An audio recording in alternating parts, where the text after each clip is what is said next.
저희 교회 성도님은 아니지만 어떤 크리스천 한 분이 하는 이야기를 들은 적이 있습니다. 처음에 그분이 하는 이야기를 들었을 때는요, 제가 갖고 있던 교회에 대한 그 따뜻한 추억들이 떠오르면서 저도 모르게 미소가 지어지고 참 많이 공감이 되더라고요. 그분은 어려서부터 교회를 다니셨는데요, 그 시절 교회를 생각하면 그냥 마음이 마냥 행복해지더래요.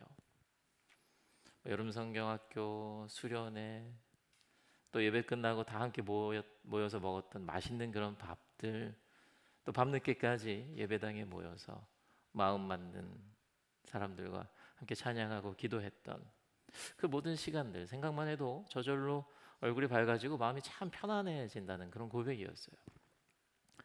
그리고 나이가 든 요즘도요, 여전히 교회가 참 좋다고 하십니다. 여전히 교회 오면 마음을 다해 찬양할 수 있고 또 말씀을 편하게 들을 수 있고 성도님들과 함께 따뜻하게 주고받는 그 대화 시간이 삶의 가장 큰 기쁨이라고 말씀하셔요. 그 말을 듣고 보니 저도 그랬습니다. 아마 또 이 자리에 계신 우리 성도님들도 대부분 깊이 공감하시리라 생각이 됩니다. 우리들에게도 그런 교회에서 가졌던 추억들이 있잖아요. 그런데 제 마음을 너무나 기쁘게 했던 그분의 말씀이 다음 이야기로 넘어가는 순간 제 마음은요, 한순간 좀 무겁게 가라앉더라고요. 그분이 씁쓸하게 웃으면서 이런 말씀을 하셔요. 그런데요, 어느 순간부터 제게 교회는 더 이상 안전한 곳이 아닙니다. 처음엔 그게 무슨 소린가 했습니다. 그런데 말씀을 들어보니 교회 올 때 여전히 설렘도 있고 여전히 기대도 있지만 그와 동시에 묘한 긴장감과 불안감이 있다는 거예요. 일주일 동안 세상에서 치열하게 깨지고 상처받고 그러다가 주일에 위로받으러 이제 교회 문을 열고 들어왔는데 마음이 완전히 편안하지 않대요. 왜냐하면 내 진짜 마음을 온전히 다 털어놓을 수가 없고 내 모습을 철저히 가려야지, 그래야 교회 생활이 편해진다는 것을 깨달았기 때문이라고 합니다. 그러니까 좋은 일이 생기면 교회 안에서 감사하면서도요, 은근히 주변의 눈치를 보게 된대요. 괜히 내가 기쁘게 이야기했다가 누가 시기하고 질투하면 어쩌지? 자식 자랑하고 물질 자랑한다고 믿음 없는 사람이라고 여겨지면 어쩌지? 뭐 이런 생각이 들어서요, 기쁜 일이 있어도요 스스로 입을 닫아 버리는 거예요. 반대로 정말 죽을 만큼 힘들고 무너지는 일이 생겼을 때는요, 그땐 더 깊숙이 꽁꽁 입을 닫아야 된대요. 내가 이 연약함을 꺼내놨다가 믿음 부족하다는 소리를 들으면 어떡하나, 내 치부가 드러나서 은근히 기싸움하는 사람한테 약점 잡히면 어떡하나, 그런 두려움이 있대요. 그래서 마음을 편히 내려놓았던 교회가 어느새 내 영적인 체면과 수준을 평가받는 긴장과 불안의 장소로 바뀌어버린 거예요. 저희 교회 성도님은 아니지만 목사로서 그 고백을 듣는데 참 부끄럽고 마음이 아팠습니다. 쉼과 평안 그리고 위로를 줘야 되는 교회가 긴장과 불안을 주는 교회로 변해가고 있으니까요. 근데 이 이야기가 비단 그 성도님 한 분만의 고백이 아니라 어쩌면 오늘 예배를 드리는 우리 안에도 숨겨져 있는 솔직한 고백일 수도 있겠다라는 생각이 들었어요.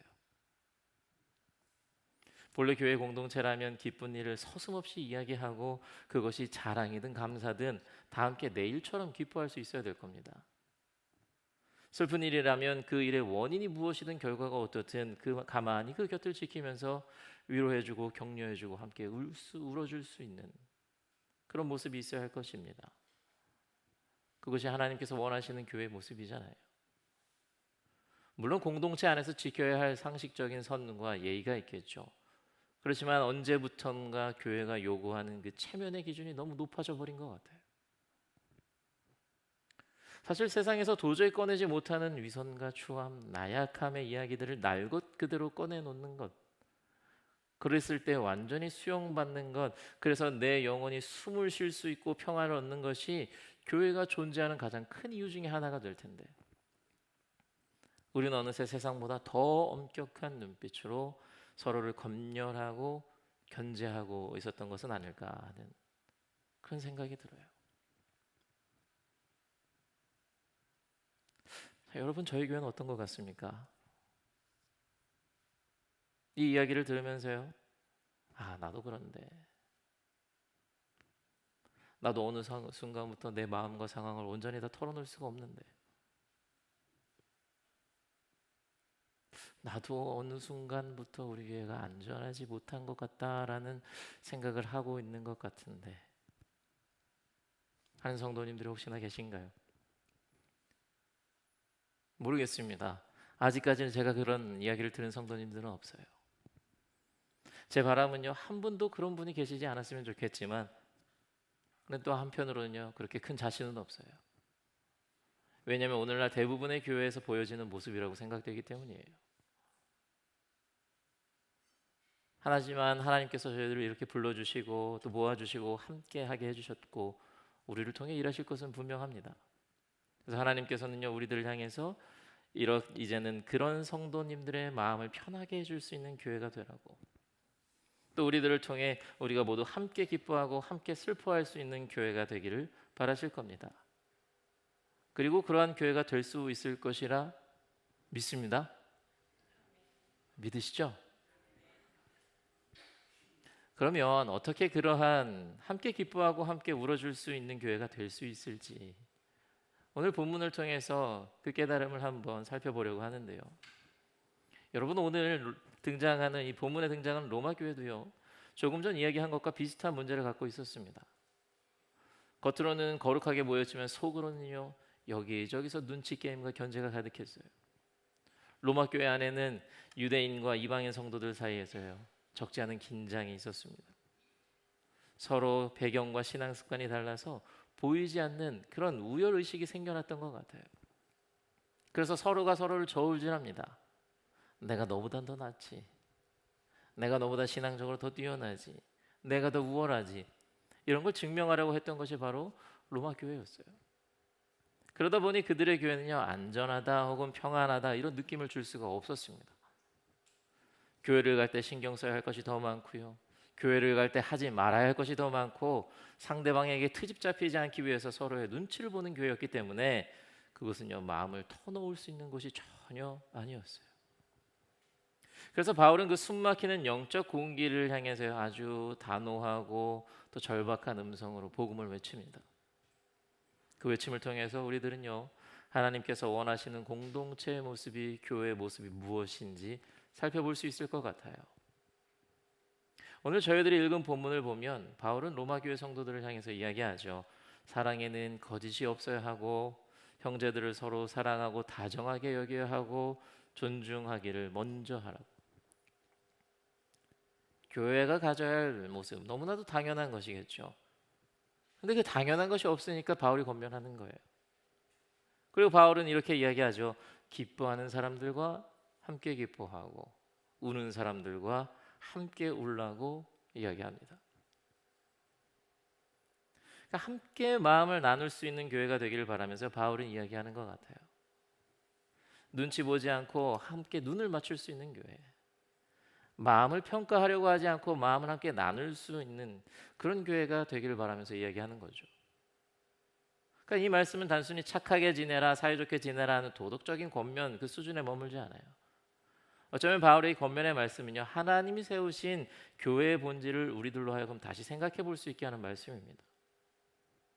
여러분, 교회의 본질은요, 예수 그리스도 안에서 구원받은 사람들이 하나님께 속해서 함께 살아가는 공동체거든요.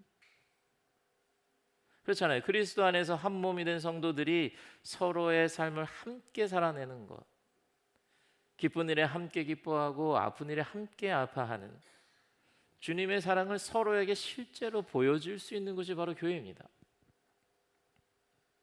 로마 교회 성도들이 잊지 말고 꼭 기억하고 꼭 붙들고 있어야 하는 것이었죠.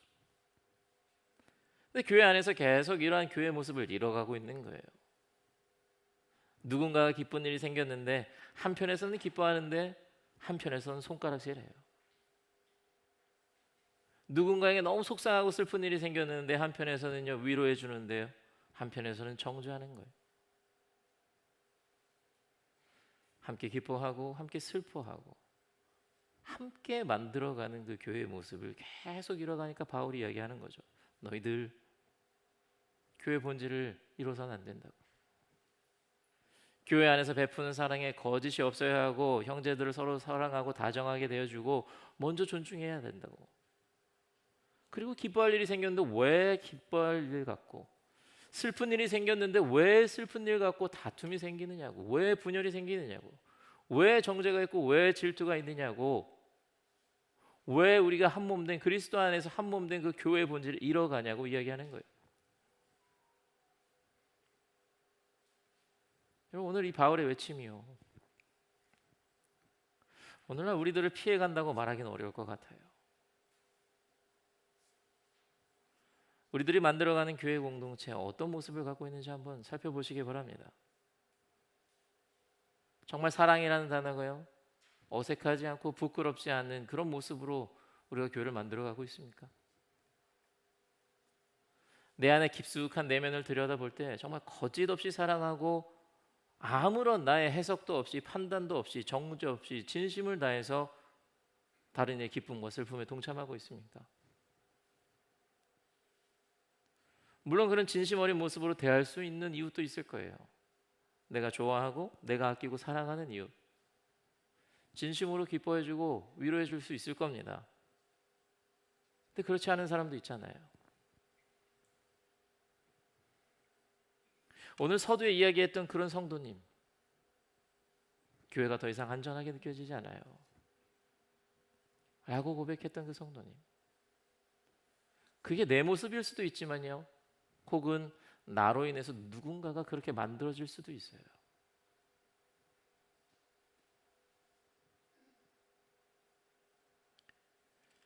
교회가 왜 이런 모습을 갖게 되었을까 생각해 보면요, 여러 가지 이유가 있겠죠. 근데 어쩌면 우리들은 서로를 사랑하기보다 어느 순간 서로를 비교하고 평가하는 데 더 익숙해졌기 때문에 그럴지 모르겠어요. 누군가 좋은 일이 생겼다는 이야기를 들으면요, 처음에는 진심으로 기뻐해요. 근데 어느 순간 내 마음 한켠에서요, 비교가 올라오는 때가 있습니다. 왜 나는 저렇지 못할까? 내가 저 사람보다 조금 더 나은 것 같은데 왜 나는 저만큼은 안 될까? 반대로 누군가 큰 어려움을 겪고 있다는 이야기를 들으면요, 그 아픔에 함께 울어주기도 하지만 가끔은 그 슬픔을 너무 쉽게 해석합니다. 판단하려고 해요. 그때 그래서 그런 거 아니야? 내 그럴 줄 알았어. 믿음이 조금 더 있었으면 어땠을까 하는 그런 마음이 상대방을 먼저 볼 때가 있죠. 기쁨은 그냥 기쁨으로 받아주면 되잖아요. 슬픔은 그냥 슬픔으로 받아주면 되거든요. 그 이상 더 생각할 필요도 없고요, 그 이상 더 생각하면 기쁨도 슬픔도 평가가 되고 비교가 되고 사랑이라는 이름으로 도저히 붙일 수 없는 상태가 되는데, 이상하게도 우리들은요, 시간이 지날수록 기쁨도 슬픔도 사랑도 있는 그대로 받아들이는 것이 너무 어려워지는 것 같아요.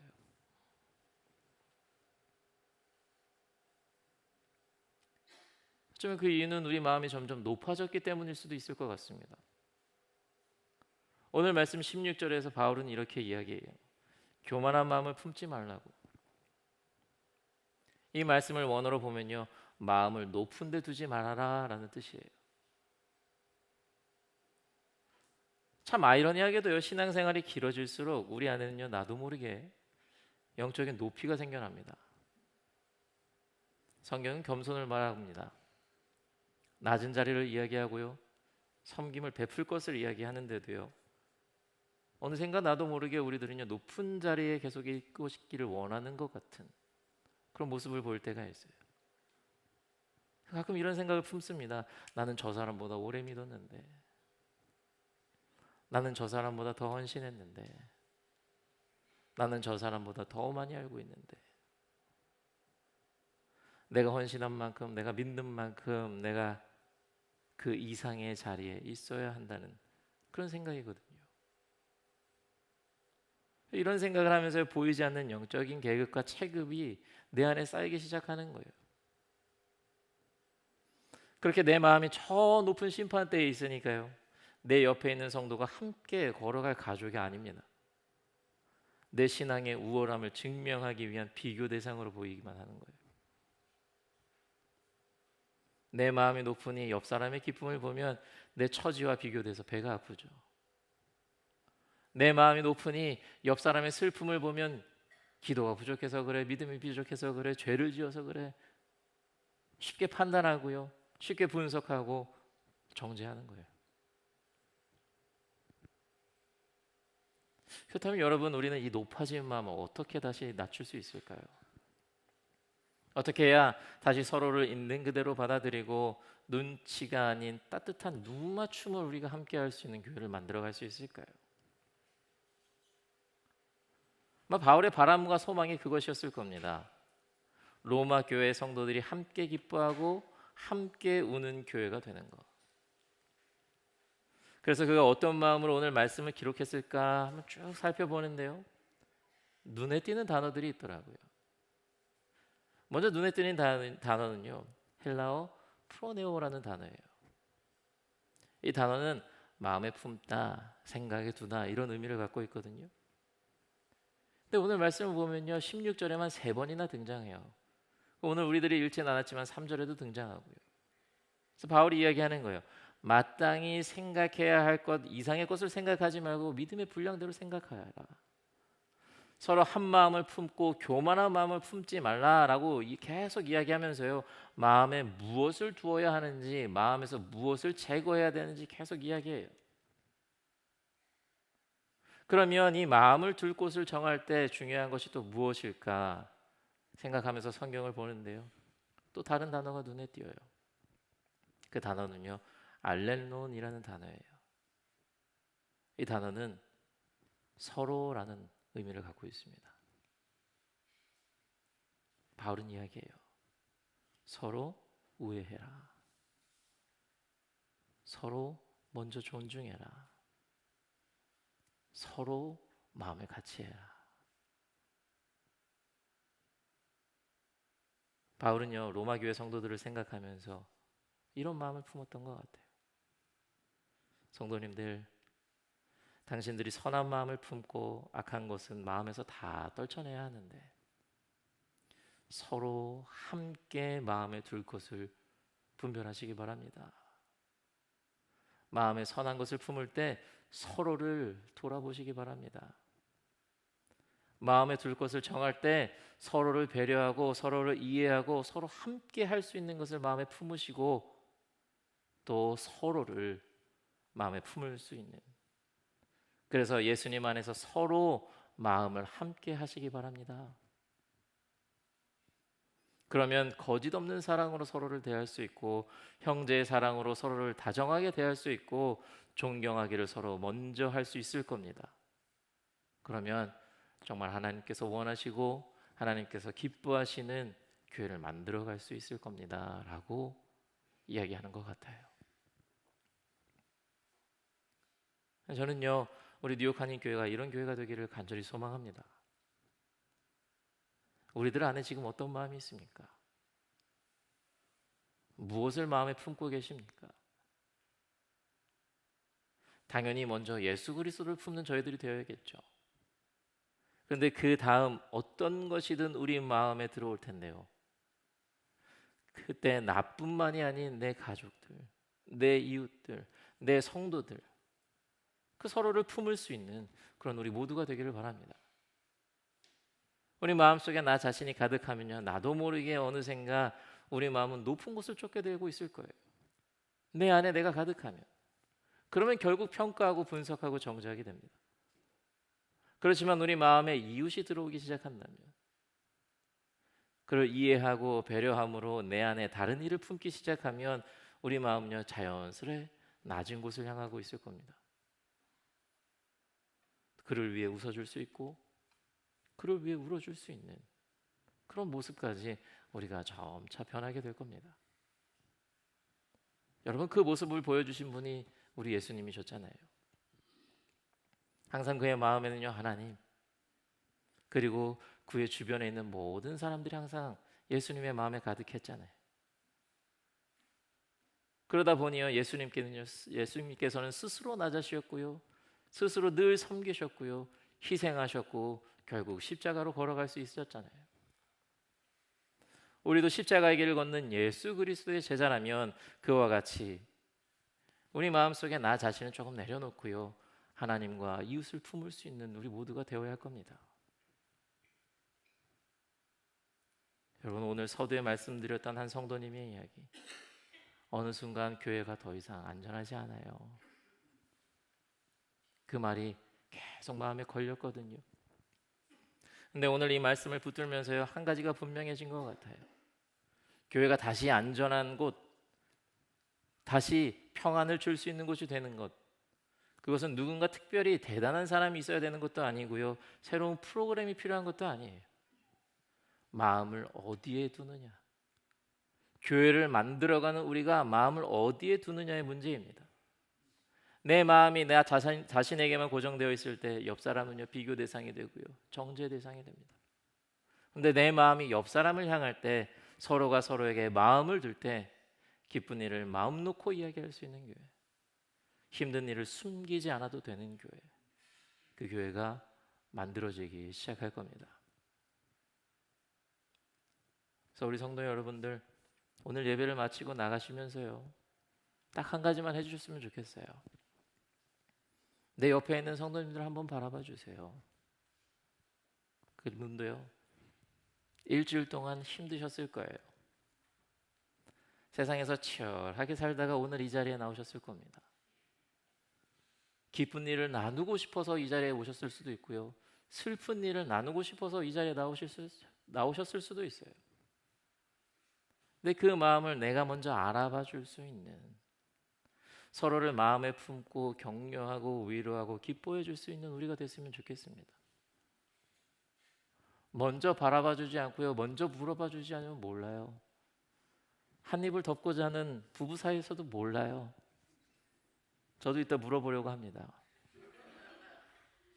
여러분들도요, 가까운 사람뿐만 아니라 내 옆에 있는 모든 성도님들 관심 갖고 물어봐 주시고요, 마음을 함께 나눌 수 있는 그런 우리가 됐으면 좋겠습니다. 그것이 오늘 바울이 우리에게 부탁하는 프로네오와 알렌론의 시작이 될 겁니다. 내 마음을 상대방에게 먼저 두는 것, 그것으로요, 무엇이든 함께 할 수 있는 교회를 만들어갈 수 있을 겁니다. 그래서 서로를 마음에 품으시기 바랍니다. 내가 사랑하는 이뿐만이 아니라 내 옆에 있는 성도, 내 옆에 있는 이웃 모두 선한 마음과 함께 예수님과 함께 품어주시기 바랍니다. 그러면 분명 우리 뉴욕 한인교회가 기뻐하는 사람과 함께 기뻐하고 우는 사람과 함께 울어줄 수 있는 교회로 조금씩, 그러나 분명히 변화되어 갈 줄로 믿습니다. 그래서 그렇게 변화된 모습을 통해서요, 모든 성도님들의 입을 통해서 우리 교회는 참 마음이 편해요, 우리 교회는 안전합니다, 우리 교회에서는 늘 위로받고 늘 응원받습니다 하는 그런 고백들이 누구에게서나 들려질 수 있게끔 참된 교회를 만들어 가시는 우리 사랑하는 뉴욕 한인교회 성도님들이 되시기를 주님의 이름으로 간절히 축원합니다. 아멘.